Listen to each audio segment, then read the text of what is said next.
Hello, my name is Jan Benham, founder and CEO of the Aroma Shop and Jan Benham Cosmetics. Today I'm going to talk about the various powders that we use in the making of mineral foundation. So the base filler is one of the most important parts of the foundation, and what you want a mineral foundation to do is to have adhesion, to stick to the skin, to glide on smoothly, to cover up any blemishes, and above all be translucent. So I use together a combination of various powders that all work together in synergy in order to have all of these properties. So I'm going to start in alphabetical order. So first of all, I love using Kaolin Clay. It's also known as China clay and is one of the main ingredients in the beauty industry. It contains a high percentage of minerals such as silica, magnesium, zinc, iron and potassium. It has a medium coverage, is highly absorbent, adhesive, and has a creamy texture. It's great in eyeshadow blends as well. And you can also use it as a face mask. So for example, if you want to mix up a little bit of Kaolin Clay with a little bit of rose hydrosol and add a few drops of jojoba, that makes a super face mask.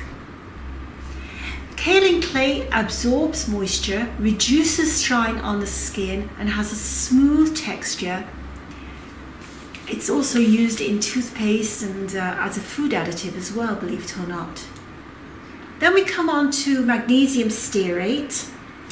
Magnesium stearate basically improves adhesion and slip and texture.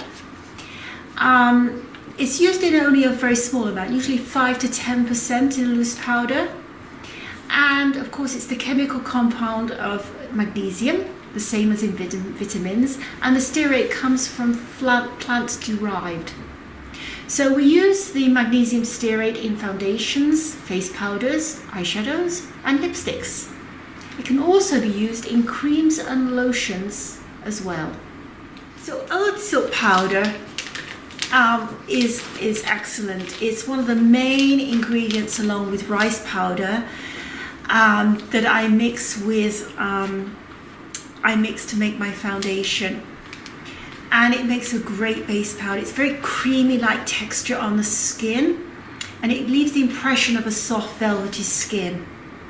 It has a pH balance of approximately 5.5, therefore it's very close to the pH of the skin. So it's very skin friendly. Oats have been used for years to soothe and calm the skin down, and as well to help relieve itching as well. Doesn't clog the pores, and it has a very nice slip as well.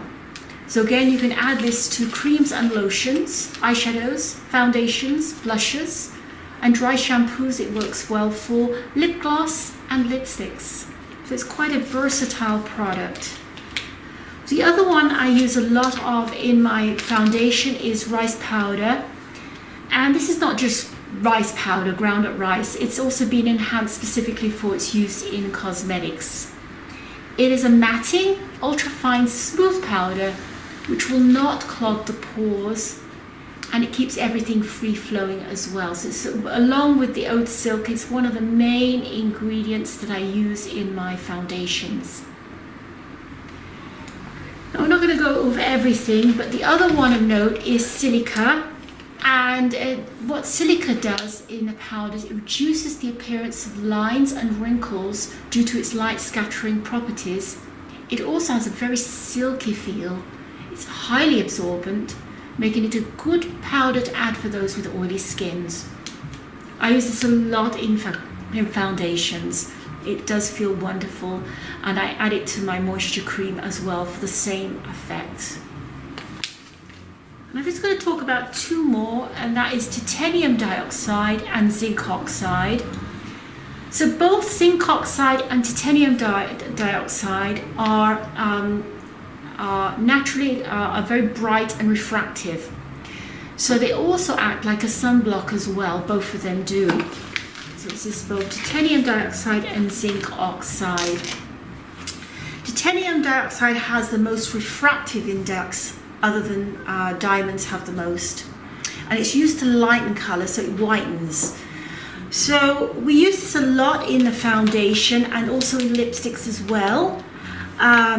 I don't use this titanium dioxide in my hydro powders or in powders that I'm going to use on darker skins, because it can leave an ashy tone on a dark toned skin.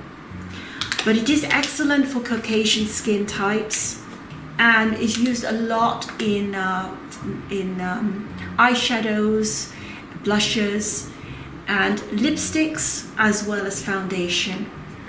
Now zinc oxide I think has got to be one of my favorite, and the reason for this is it has antifungal properties and it calms irritated skin. So it helps with skin conditions such as acne, rosacea and redness. Both titanium dioxide and zinc oxide have a very high adhesion to the skin, so they cover. So whatever use I do, I always make sure there's either zinc oxide or titanium or both in my makeup. But specifically, zinc oxide is one of my favorite for covering blemishes, as well as being sticky on the skin and also being calming as well. So we imagine when you combine all these together, you have all the properties that you would need in a mineral foundation. So this is Jan Benham from Jan Benham Cosmetics, and it's bye for now.